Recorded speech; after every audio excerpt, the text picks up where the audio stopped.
Le CV est indispensable pour postuler à un emploi ou un stage. Dans cette vidéo, nous vous proposons des conseils pour le rendre complet et efficace. Parlons d'abord de la présentation de votre CV.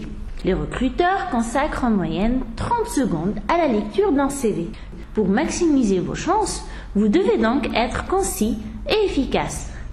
La lecture d'un CV sur une page est plus rapide et plus simple. C'est aussi une excellente manière de montrer que vous êtes capable de synthétiser des informations. Choisissez celles qui sont essentielles et qui montrent que vous êtes un bon candidat pour le poste que vous visez. Votre CV doit également être attrayant. Pour plus de clarté et d'harmonie, vous pouvez utiliser 2 ou 3 polices de caractères au maximum. Si vous voulez utiliser de la couleur, choisissons-en une sobre comme le bleu ou le vert. Vous pouvez ajouter une photo si elle est demandée dans l'annonce. Aussi, vous visez un poste en rapport avec le public. C'est un atout car elle facilitera la mémorisation du recruteur pour donner une image positive de vous. Attention à la qualité du cliché. La partie expérience professionnelle de votre CV doit être particulièrement soignée car elle apporte des informations essentielles au recruteur pour qu'il sache précisément ce dont vous êtes capable. Décrivez clairement les postes que vous avez occupés.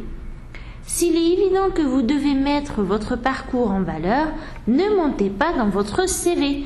Ne dites pas détenir un diplôme que vous n'avez pas et ne mentez pas sur vos expériences professionnelles. En effet, vous aurez à vous justifier lors de l'entretien. Mettez vos stages et vos emplois saisonniers en valeur en parlant de compétences acquises. Par exemple, vous valorisez un job d'été dans un fast-food, vous pouvez mettre l'accent sur le travail en équipe, la gestion du stress ou sur votre exécution rapide des tâches. Dans la description des tâches effectuées lors de vos stages, soyez large et notez tous les projets pour lesquels vous avez été sollicité. La partie activité extra-professionnelle ou centre d'intérêt de votre CV doit miser sur vos autres compétences pour démontrer votre potentiel. Vous pouvez y mettre vos loisirs et autres activités de type associatif au sein ou non de l'école.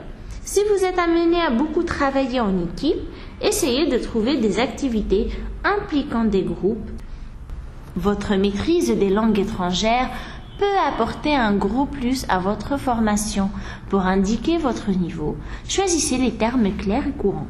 Par exemple, élémentaire aux débutants pour le niveau A1, intermédiaire pour le niveau A2, indépendant B1, avancé au niveau B2, courant pour le niveau C1 et enfin maîtrise au niveau C2. Si vous êtes titulaire d'un diplôme comme le DELF ou le DALF ou d'un certificat comme le TCF ou le TOEFL, n'oubliez pas de l'indiquer. Après avoir répondu aux questions, vous trouverez un résumé téléchargeable de cette vidéo. Created using Powtoon.